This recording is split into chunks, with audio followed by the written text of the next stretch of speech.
Imagine you're driving home after a long, exhausting shift at work. You see the flashing lights in your rearview mirror and you pull over. The officer walks up to your window, looks at your glassy eyes, and asks you to step out of the car. He pulls out a breathalyzer. You're not worried. You haven't had a single drop of alcohol in weeks, right? You take a deep breath and blow. The screen flashes, 0.21. That is nearly 3 times the legal limit. You are, on paper, completely wasted.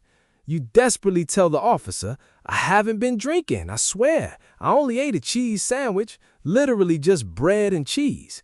The officer smiles. He's heard every single lie in the book. He handcuffs you. But here's the terrifying thing. You weren't lying. You really didn't drink. Your own body was secretly brewing real, high-proof alcohol right inside your digestive tract, and that'll kill you. So, how does a normal human body turn into a literal bootleg distillery? To understand that, we gotta look at how your gut is actually supposed to handle food. Think of your digestive system as a highly secure, sterile conveyor belt. When you eat a slice of bread, a potato, or a plate of pasta, your body breaks those complex carbs down into simple sugars. Normally, these sugars are absorbed through your intestinal walls and turned into clean, pure energy. No fuss, no leftovers.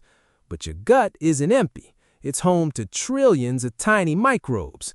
In a healthy person, these microbes are like good factory workers. They keep everything balanced.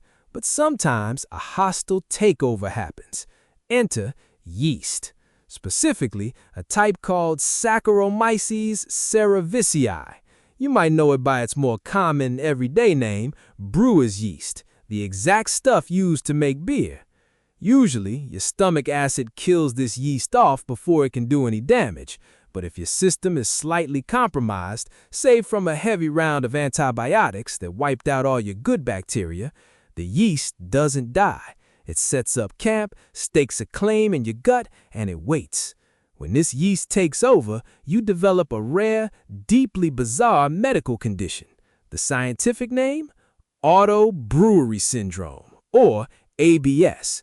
And the science behind it is actually comically basic.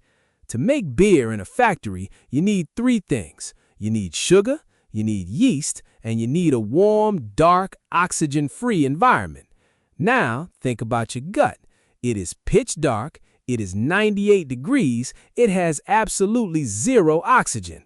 The moment you swallow a piece of toast, you are literally dumping sugar directly onto a massive colony of hungry, waiting brewer's yeast. And they do exactly what they were born to do. They ferment it. The yeast eats the carbs and spits out carbon dioxide and raw, pure ethanol, alcohol. Inside your own stomach, a mini brewery is running at maximum capacity. You aren't drinking the alcohol, but your stomach wall doesn't care. It absorbs that freshly brewed ethanol straight into your bloodstream, bypassing your mouth entirely. You eat a bagel, and 30 minutes later, your brain is spinning. Now, this is where biology closes the door on you and survival starts to fail.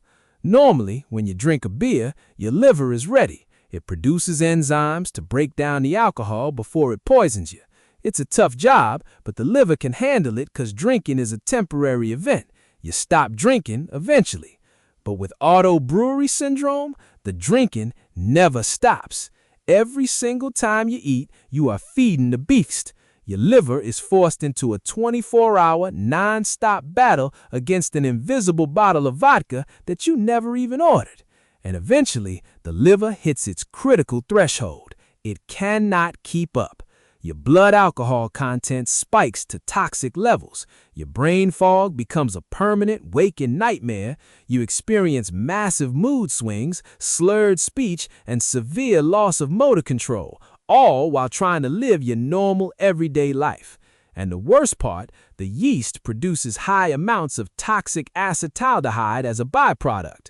This means you're constantly dealing with the physical damage of chronic alcoholism without ever enjoying a single party. Your liver begins to scar. It slowly turns into a useless, fatty mass of tissue. You are literally dying of liver cirrhosis from eating garlic bread.